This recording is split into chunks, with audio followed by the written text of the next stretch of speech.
Okay, 17th day of Shorty September. We're not messing around.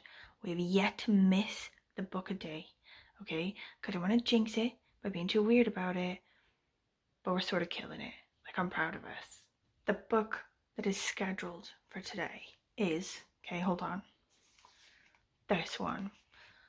Richard Botkin, So the Wind Won't Blow It All Away. And I'm still going to read this. I'm very excited about it, okay? I was reading a couple pages in. Love it. Love it already. Only a couple pages in, okay? I know that I'm going to love this book when I get to it. But at the minute, it's Saturday night. I've been drinking. I'm feeling wild, okay? And I don't want to read this one. I'm not in this kind of mood, okay?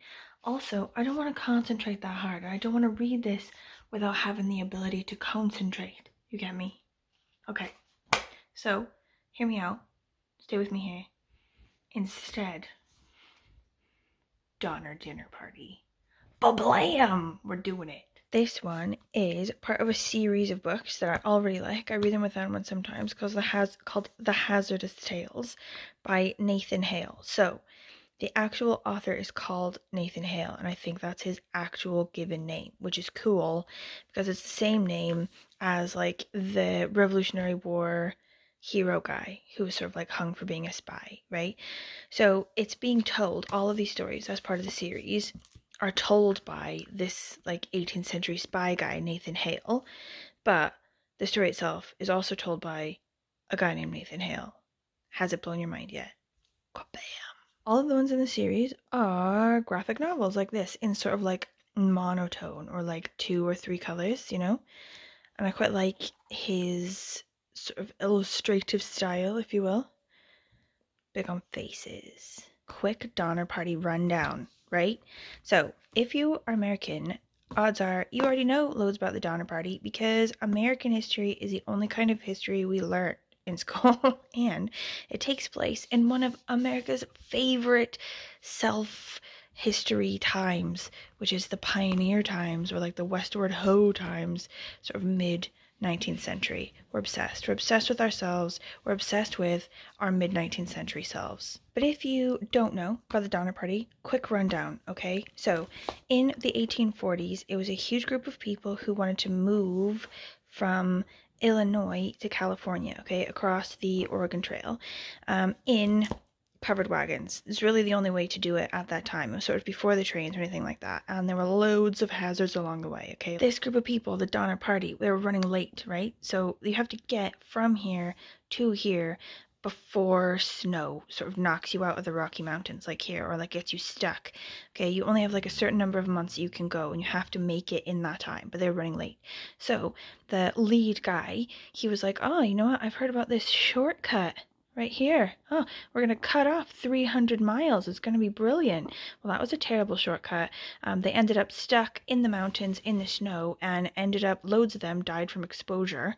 And then because they were trapped and had no food, they had to eat each other. So, Donner Party, freezing cold, trapped, and eating each other. Oh my god, I love these books so much. Like, immediately after I finish this one, I'm going to go online and see if I can get like the next one in the series.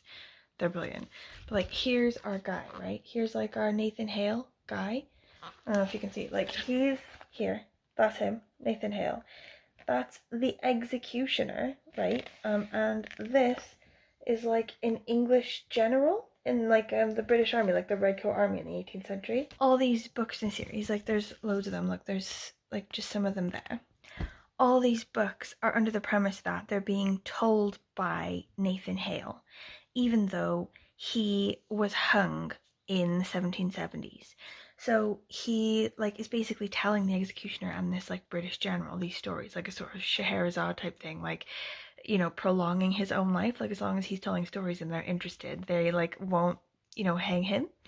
But the reason he knows these things in the future is because he's such a part of American history that sort of like when he says his last words, he says like, I regret that I have only but one life to give for my country, or something like that. Like they're so famous in American history that he instantly becomes like part of the story of America, and then is like really tapped in attuned to the whole book, like the whole history book of America, and can see the whole book, you know, like even the things in the future that will be recorded as history after he's gone, you know?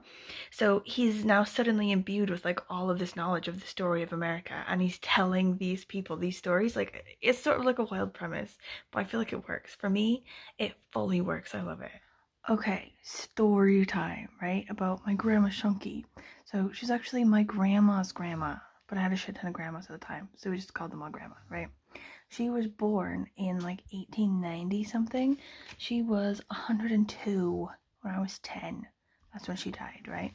And she did this, actually did this for like legit, did the travel across the West in the covered wagon thing when she was a baby. Like not as intense as this, because she was doing it in the 1890s, which was sort of like at the very end of this time period. Like the trains and everything, like the railroad was pretty well established, like going in the western direction by then. So it made for like fewer of these journeys and sort of shorter journeys and safer journeys and things like that. But she definitely did it. She moved from Chicago. Like I have old like photos of her as a baby in Chicago, Illinois, and she moved from Chicago to Seattle, where I'm from, and she did it in the 19th century. So I feel like when I was 10, I wasn't doing a lot of, oh, maybe I should ask grandma loads of things because she'll eventually be dead and I'll be wondering what she was thinking and blah, blah, blah. Which is unfortunate, because if I could go back in time now and ask her shit, I would do it. I'll be like, holy shit, I can't believe your parents did that for real. Like, did they tell you about the journey? What did they say about the journey? Were there rivers to ford? Did anyone die of typhoid along the way and need to be buried with one of those cross things in the prairie? So many questions.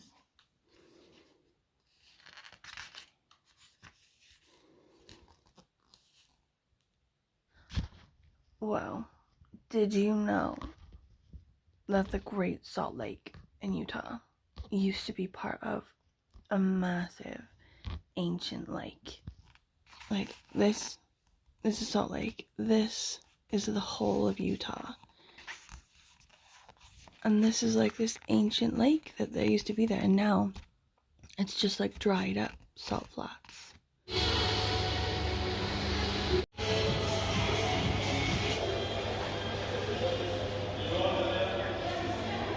Maisy has gone too hard for an old lady on this vacation. She's been too excited and gone too hard. Ooh, Maisy, I'm talking, don't do a wee. And she sort of like made her shoulder a bit crap again, like she had a hurty arm. And now it's sort of hurty again. So I think we're gonna leave her in like the little camp. Look, she's doing it again. She's doing a limpy limp. Oh, Mazers. But she won't let us leave the camper unless she gets to go out for a bit. So we're doing like a pretend walk. Just enough to sort of make her convince her mind that she's been out so that she can have a sleep while we're gone, instead of being like, but I want to be out. Where are they? Are they coming back? It's time to go out. Where'd they leave me? Hopefully she'll just have a sleep. Okay, the plan for today, I believe, is the beach in the pouring rain. Because that's how we do. And the beach is called Westward Ho. Like with the exclamation point and everything. Like the book. Don't know why they've named their town after a book. But, you know, I'm sure we'll find out when we're there. Or when we Google it.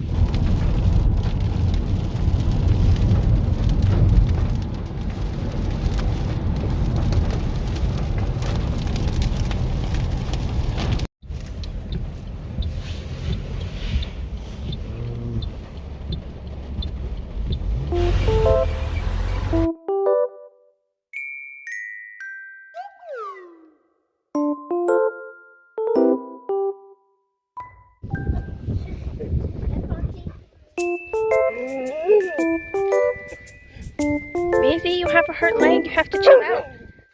Stop. Okay. Finished it. And it was brilliant. I love these. I'm immediately getting the next one. My favorite bit is this bit here, where it shows all of the people who were on the actual Donner Party. Everyone in green died. Everyone that's not in green, they survived. And the ones that died, it gives like a symbol as to how they died, which is at the top. Either murdered, accidentally shot, ate too much after starving and then eating again, or whatever. And then another symbol indicating whether they were eaten or not. These two guys, for instance, both eaten. This guy, eaten. This guy, eaten. So it looks like, to be fair, children were not eaten. But I think it's less to do with the fact that they were children sentimentally, and more to do with the fact that there wasn't a lot of meat on them, so they wouldn't feed a lot of people. Okay, tomorrow's book, right, is out there. It's another graphic novel, okay? Like, tomorrow is my birthday, and on my birthday, I can decide whether or not I want to read 2 graphic novels in a row for Shorty September, okay? That's the rule. Basic premise, okay? It's this guy, this dad, who says that he was abducted by aliens and is now obsessed with aliens, and his daughter, and the two of them go on a road trip to Roswell, New Mexico for like some sort of UFO festival. I like the art anyway, like it's really like bright and colorful. Like, that's my favorite kind of graphic novel, the ones that sort of like have art like that. Okay, if you've made it this far, thank you for watching. We are apparently on the edge of life, on the edge of all civilization, in that part of the map with the dragons on, apparently. That's what I have gleaned from how much Wi-Fi and signal we generally have at any given point in the day. So if you comment or have any sort of like questions or anything for me, leave them below and I will get to them hopefully at some point before Tuesday when we get back to Cardiff. But if not, then definitely once we get back to Cardiff and have like actual signal and stuff. Okay, thank you for watching. Bye bye bye bye. See you tomorrow.